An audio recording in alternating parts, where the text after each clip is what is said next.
Hey guys, Civilord here, back in with another action figure review. Today, our Mythic Legion's Rising Suns wave reviews roll on with Neve, the Frost Elf, or Ice Elf, or Elf from the Land of the Ice and Snow, whichever you prefer. Good old Led Zeppelin shout out, never hurt anybody, right?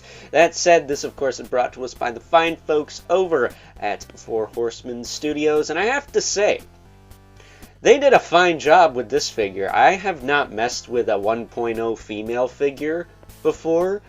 Like, I haven't even messed with the Vorga character from the first wave of Cosmic Legions, which, not for nothing, I have held it in my hand back when it shipped, what, 2 years ago now? 2-3 years ago now?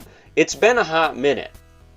So my memory of that figure is very, very, very vague at this point. But I have to tell you, after messing with good old Neve here, I have to say I am all for 1.0 female figures. I think this is a really solid buck and look forward to seeing more characters on it in the future. Juno the Crusher 2.0, anyone? Oh wait, she's got red hair, they can't do that. Yeah, I'm gonna make fun of the Red Sonja people until the cows come home. So, suck it. That said, before we get too far ahead of ourselves with controversies and whatnots, why don't we cut right to the chase and get into the meat and taters of this review. Take a look-see at all Neve has to offer in terms of accessories, starting off with a pair of grip hands with the wrong hinge. That is all you get for hands. She does not come with a hands pack like everyone else. That is very weird. But the grip hands she has on her at the moment, probably the ones I would use anyway. So is it really that big a deal? I'm sure it is to somebody.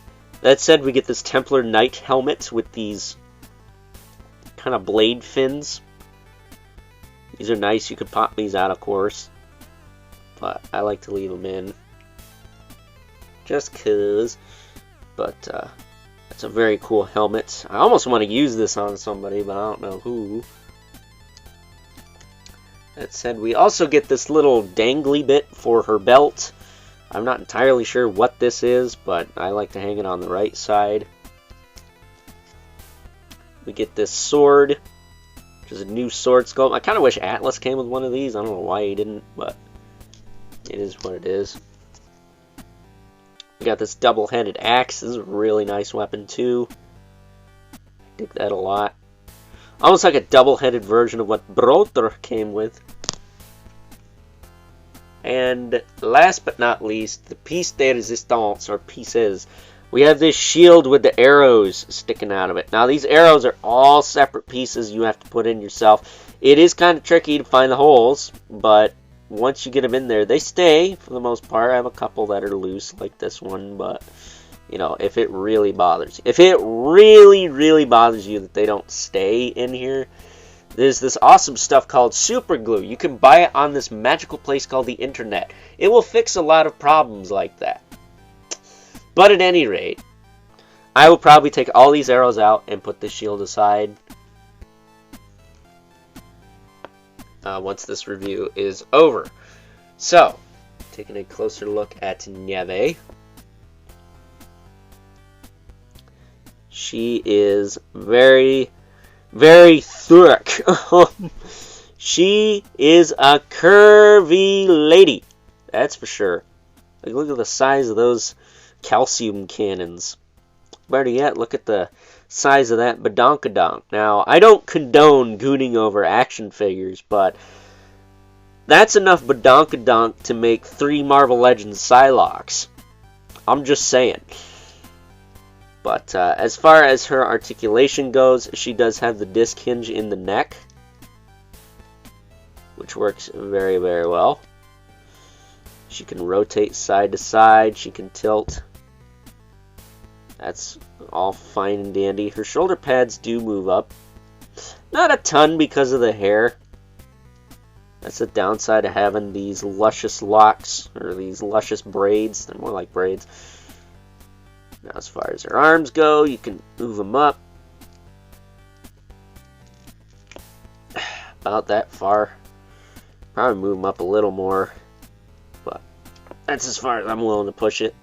She does rotate forward and back. She's got a single jointed elbow with rotation. She also has a swivel hinge wrists. These wrists have the appropriate hinge for holding weapons. That's always nice. She also has a diaphragm joint, or a ball jointed waist, excuse me. That can rotate side to side. She can lean back pretty far. She can lean forward pretty far. She doesn't have a diaphragm cut as far as I can tell. But maybe it's just stuck. I don't think it's there though. She does have hips that will kick out to the side really, really well. Back down, forward and back. Really nice front to back on those. Thigh cut. Single jointed knee. Not the tightest knee joints ever. Especially this one. It's got a little bit of a weak spot. But I think being in the cold long enough, those will stiffen up and it won't be a problem. I mean, I haven't had a problem stabbing. She stands right up. And those are like the only loose joints I've noticed on this figure. A little bit in the knee. I mean, she can rotate here. She has a boot cut. She has a swivel in the foot with a hinge, as well as a rocker, and peg holes at the bottom of the feet. And even her ankles are pretty tight. At least on mine. Like, they don't feel too loose. So, I'll be able to manage with that. I don't feel the need to replace anything on her. It's not like Mr. Yakety Yak from the other day who couldn't even support his own body weight. That's definitely going to need some replacing, but putting this little doodad on her belt here, it can be easier said than done because it's all soft plastic, but that's so it doesn't break. You don't want it to break, that would suck. And then we have the sword, which you can put over here. If I can get it in there, there we go. Then we got the sword, and there she is, ready to go. I dig it. I think this is a cool figure. No pun intended, because she is a frost elf, but I like her a lot. So this is 2 thumbs up for me, and probably my favorite female figure of the wave. I mean, I know there's only 3, but I like this Neve character quite a bit. And I think she's quite notable in the story. I think she protects somebody close to Atlas. I forget if it's his wife or his mom or sister or something like that, but at any rate, maybe someday we'll get that character. But only time will tell. So with that being said, I think it is now time that we move right along and take a look at some size comparisons. First up, here's good old Neve alongside a couple other characters from the House of the Noble Bear that we've already reviewed. From this Rising Suns wave, we have Atlas the Conqueror V2, who we looked at with Bodvar the Bear, as well as our historically accurate Viking Broder of Bjorngar. Excuse me, Broder of Bjorngar. Gotta say it with the Viking accent, or else it just doesn't sound right. That said, I forgot to mention that Neve is like the only character in this whole wave with no soft goods, which doesn't bother me exactly, because while Broder and Atlas are good examples of 4 Horsemen soft goods, I like the fur, the double layered fur pieces they come with, despite the fact that they do have those little nylon bands to help hold them on.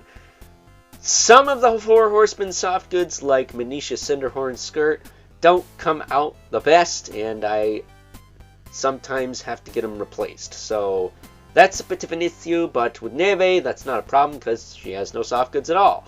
That said, I don't know if it's my eyes playing tricks on me, because y'all know they don't work as it is, but it looks like Neve is maybe a little taller than these two, but she's not human, so I don't mind that as much. Getting these two out of the way. Once again, this Atlas is hands down one of the best figures of the year so far. I don't know if he's enough to beat Scapula, but he's pretty darn tootin', to say the least. That said, why don't we bring in our 2 regulars, Brother Mandibulith, as well as the infamous Element Spawn, who is a little taller, than Neve, but not enough to be towering. So maybe she's the same height as the dudes from this wave, but again, it's probably just a case of my eyes playing tricks on me, because the mighty Al Simmons is still taller than she is. So with that being said, it's now time that we wrap things up with some final thoughts. Overall, and I think I'm going to have to stand by my previous statement in saying that good old Neve here is by far my favorite female character in this wave. Granted, there's only 3 of them. Her, Manisha Cinderhorn, and the female dwarf, which is Ragna Stormforger's sister, if I'm not mistaken. But of the 3, this one's my favorite. I like the 1.0 build for the females. It makes them more robust, more durable, a little bit easier to stand and or pose, and most importantly, a little bit more thick. Not to mention, I just like the choice of weapons more. My only gripe with this figure is that finding the peg holes for those arrows on the shield was a bit of a chore, but once you get everything set up, it looks really cool.